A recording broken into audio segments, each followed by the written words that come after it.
Upon initial inspection, you take this out of the box and you grab this. It actually is, everything's very nice. It's all built with nice materials. It's the most unique back we've ever seen. You can see that there is a rigid tension clip, and this is because it goes into the case. You do get a free case with this device. So you actually just open up the tension clip like so, and you slide it in the back pocket, and now you have a case connected to your device. It is a nice leather-esque case with real stitching around the sides. You do get a stylus holder as well, the little loop there, and you get a few pockets as well to put things in, and you can put stuff in the back pocket behind the reader as well. This reader is very reflective, and that's because it's not running a capacitive screen, and it's not even running a Wacom layer. It's actually Nintendo DS kind of status where it uses a resistive screen. And what that is, if you check out the top here where the shadow is, as you push in, the shadow will change location, and why that is because resistive screens work with a layer on top of the layer, and as you push down with the stylus, it pushes down into the interactable layer. So with this, you actually can't tap anything, and if you tap lightly, nothing will happen, and that's because it's not capacitive and it's not Wacom.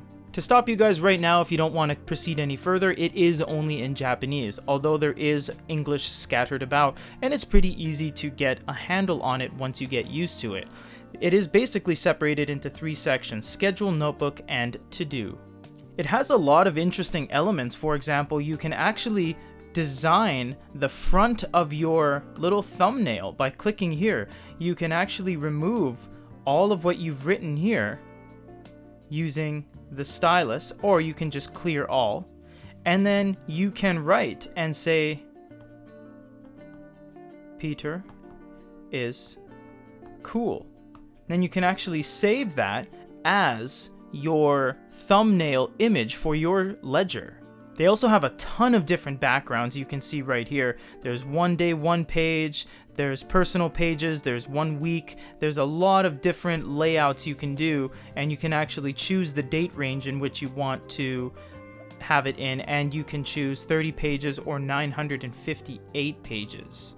We will save most of the interaction for the note-taking experience, but once you are there, needless to say, you can start making notes, you can go forward and back, or you can actually navigate back to the calendar, and it's all very quick. Under the note-taking section, you do have a lot of backgrounds as well. There are a couple pages of them, but for this, we're just going to choose the blank white one because it's the easiest to see, even though we do have a little bit of reflectivity on the screen. Now, you do have the pen, and because we said this is running resistive, you can technically use your finger as well. The stylus isn't an electronic device, it does not interact with the reader, so whether you're using your finger or the pen, it's really the exact same thing.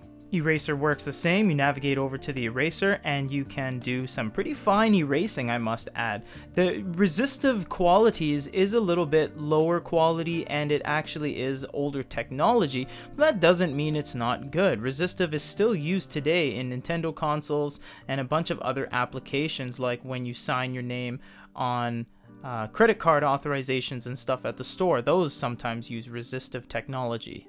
The options on this device seem endless, and they are all in Japanese, of course, but unfortunately we can't show you all of them, but they do have things like geometric shapes, and it's all very quick and snappy the way these all input themselves.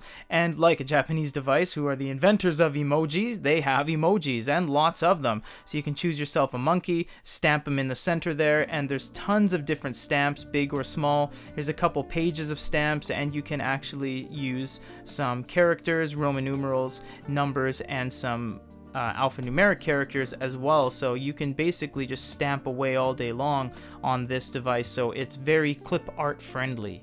You do have marker as well, which is a different color and a different opacity, and it's a different texture on the screen. It's very dotty, which is very nice. You can also press back and forward respectively if you make any mistakes, and you say that it will go back a few steps.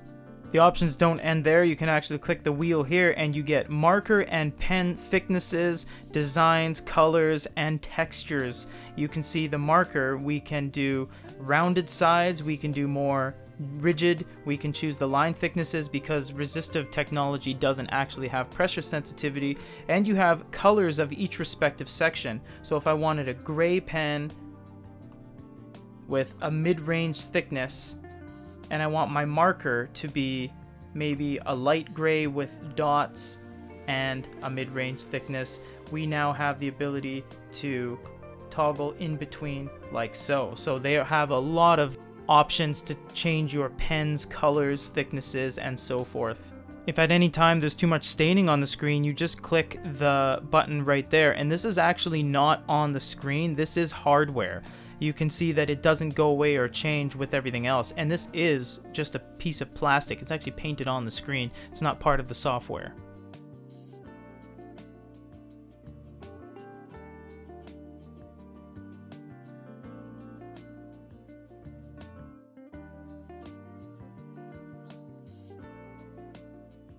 A cool thing about this is that each kind of section is isolated in its own way. For example, if I choose the pen, I can write here, party, 8 p.m.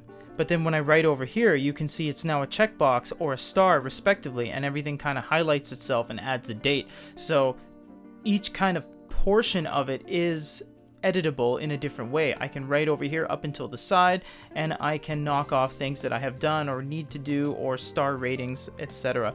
And all of the same UI elements on the bottom are the same, and because this is part of the hardware, that's the same. So this is all very organized and very orderly, much like a Japanese device is to be expected.